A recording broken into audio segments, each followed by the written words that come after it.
कहते हैं कि कुंडली में आपके पिछले जन्म की स्थिति लिखी होती है। ये कि आप पिछले जन्म में क्या थे। कुंडली, हस्तरेखा या सामुदायिक विधा का जानकर व्यक्ति अपने पिछले जन्म की जानकारी के सूत्र बना सकता है। ये लेख ज्योतिष की मान्यता पर आधारित है। ज्योतिष शास्त्र के अनुसार जब भी कोई जातक पैदा होता है तो वो अपनी भुक्त और भौगिक दशाओं के साथ पिछले जन्म की भी कुछ सूत्र लेके आता है। ऐसा कोई भी जातक नहीं होता जो अपनी भुक्त दशा और भाग्य दशा के शून्य में पैदा हो। ज्योतिष दशा के अनुसार मनुष्य के वर्तमान जीवन में जो कुछ भी अच्छा या बुरा अन्यास घट रहा होता है उसे पिछले जन्म का प्रबंध या भाग्य अंश माना जाता है। पिछले जन्म के अच्छे कर्म इस जन्म में सुख दे रहे हैं या पिछले जन्म के पाप इस जन्म में उदय हो रहे हैं, ये खुद का जीवन देखकर जाना जा सकता है।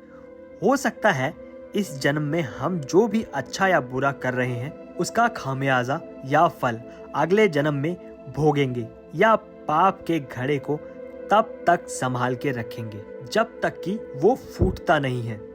हो सकता है कि इस जन्म के किए गए अच्छे या बुरे कर्म अगले जन्म तक हमारा पीछा करें। ज्योतिष के अनुसार जातक के लग्न में उच्च या स्वराशि का बुध या चंद्र स्थिति हो तो ये उसके पूर्व जन्म में संद्रुणी व्यापारी होने का सूचक है। लगन बुध हो तो वाणिक पुत्र होकर विविध कलेशों से ग्रस्त था।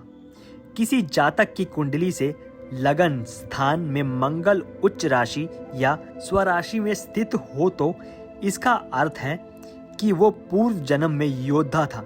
यदि मंगल स्पष्ट सप्तम या दशम भाग में है तो ये माना जा सकता है कि जातक पूर्व जन्म में बहुत क्रोधित स्वभाव का था। यदि जातक की कुंडली में 4 या इससे अधिक ग्रह उच्च राशि के अथवा स्वराशि के हो तो ये माना जाता है कि जातक उत्तम योनि या जीवन भोग कर यहाँ जन्म लिया है। यदि जातक की कुंडली में 4 या इससे अधिक ग्रह नीच राशि के हो तो ऐसा माना जाता है कि जातक के पूर्व जन्म में निश्चय ही आत्महत्या की होगी।